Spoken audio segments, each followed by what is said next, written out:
Hi there.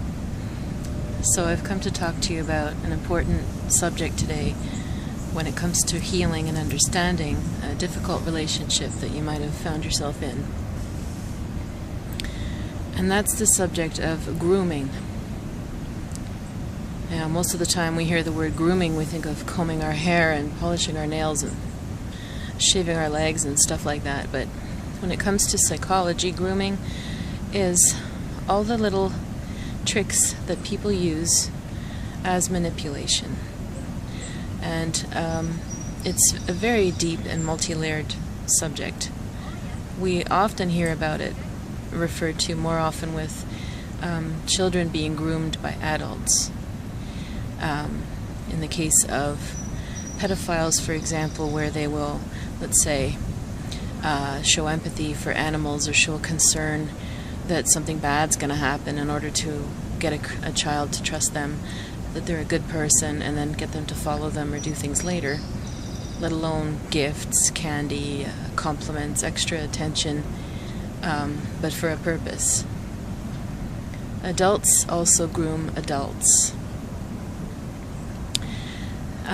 After years and years of working out issues and helping other people by seeing hundreds of difficult relationships come to me through my work as a medium, I can tell you adults definitely groom adults.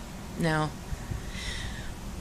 I'm just going to give you one example today to chew on, because the layers, as I said, are really personal to each case and really intricate depending on the case. So I'm just going to give you one example of what an adult would do to another adult that has really no intention of loving you or respecting you. They have some sort of need they want met, and they choose you because you're sensitive, you're vulnerable, and you've already shown that your boundaries are weak. This is who they pick on, and this is part of grooming. Grooming is a slow process of exposing you to things, or confiding in you, or offering you flattery or gifts or favors, something that makes you feel slowly special, but it's also matched with a lot of inappropriate behavior. So they test you to see how far they can go and how much you'll accept. So here's one example. You're sitting with a friend.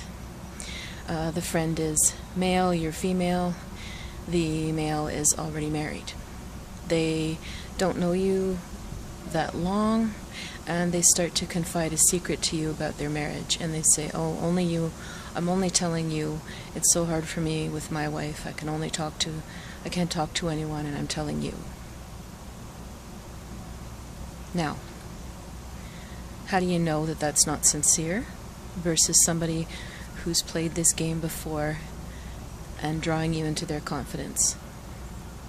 From my experience, people, men and women, I'm not distinguishing, people that are having their first crisis in a marriage, or their first time ever cheating or having an affair, or something that suddenly happened on a trip, or some emotion came over them and they couldn't comprehend what to do with it and acted out on it, or who are so desperately lonely in their marriage that they're looking for any attention will do. They're in the desert and they need a drink of water. Those people, when it's really the first time, are in anguish. They usually still love their partner. They're usually in anguish about leaving. They usually don't even want to leave. They just don't know what to do to help themselves get out.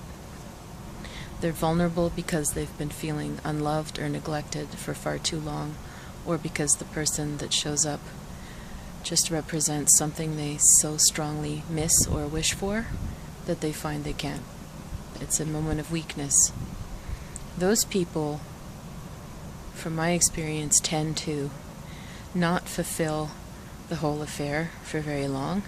They tend to be in constant guilt on both sides. Even if they can't stop the affair, they're feeling guilty. The healthy ones, the rare cases, to be honest, from what I see, they will eventually confide and confess to their marriage partner what happened, and the couple can work through it and come to forgive or to a new level. But this is more, I find it's more rare. Maybe it isn't rare in life, but it's rare from who comes to see me with the problem. Most of the time people will hope that the affair is the ticket out. It's the perfect thing that will solve everything to get them out of the miserable marriage and into something better. And statistically, less than 0.1% of these relationships from affairs work and move into another one that's healthy. In my 15 years or so, 20 years of giving readings, I can think of probably less than 5 where the relationship was going to continue after the marriages break up. So that's the difference. That would be somebody who's genuinely having a crisis or doing something for the first time. So when you're with them, they might tell you what I just said. I can't tell anyone but you. You're the first person I'm telling. If they mean it, probably they're going to follow into something intimate with you that'll be probably very passionate and start to have a lot of communication behind the scenes and a lot of anguish and guilt as well as passion. Now, the person who is grooming you with this kind of behavior, if they've done it many times before, there's no guilt anymore. There's no anguish. It's said very flat. They'll complain more and more about their wife or their husband as being just victimizing them, not appreciating them. And they'll draw you into their confidence by telling you more details than you really should be privy to about their relationship. So there's a couple things going on. A, they're making you seem like the special confidant. B, they're dragging you into something like a triangle. And C, they're making you isolated in a weird way. Because now you're the carrier of a secret you can't tell if you want to protect that person. And this, my friends, is just killer for you emotionally. This is so toxic for everyone to be involved in. If we go to the level of someone who's really sick, and I'm talking about like a serial someone who's, let's say, got a serious problem, an addiction to sex, or is constantly seeking affairs, or who's predatory about it, maybe they're even sociopathic and they don't have a conscience,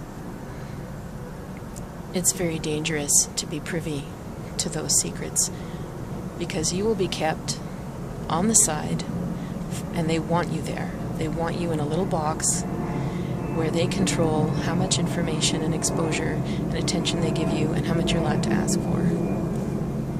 And they do this with everyone. So you will be alienated from their healthy life, their happy side.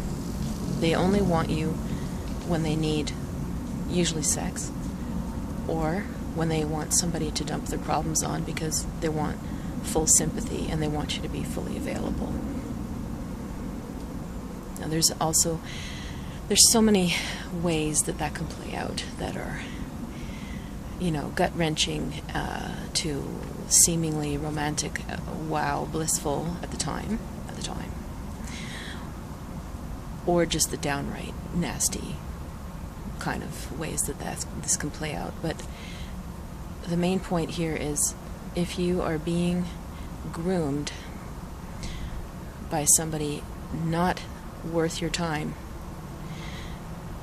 they will not show anguish or guilt or remorse about their partner's feelings or yours.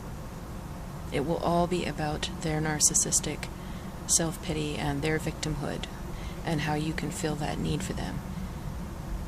If it is a healthy person who's having a genuine crisis of faith for whatever reason, they will show remorse.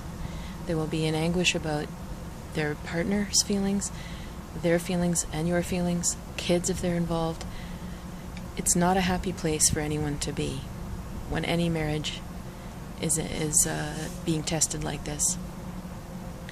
Now, I can help you if you need to with identifying these types of individuals and these dynamics, and I can help you get out.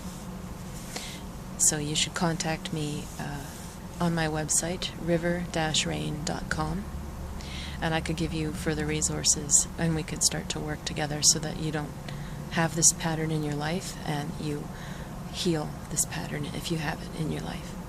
I want everyone, that is my intention in this planet, I want everyone to heal. I want everyone to heal and have happy relationships and continue doing the work to get there. Thank you.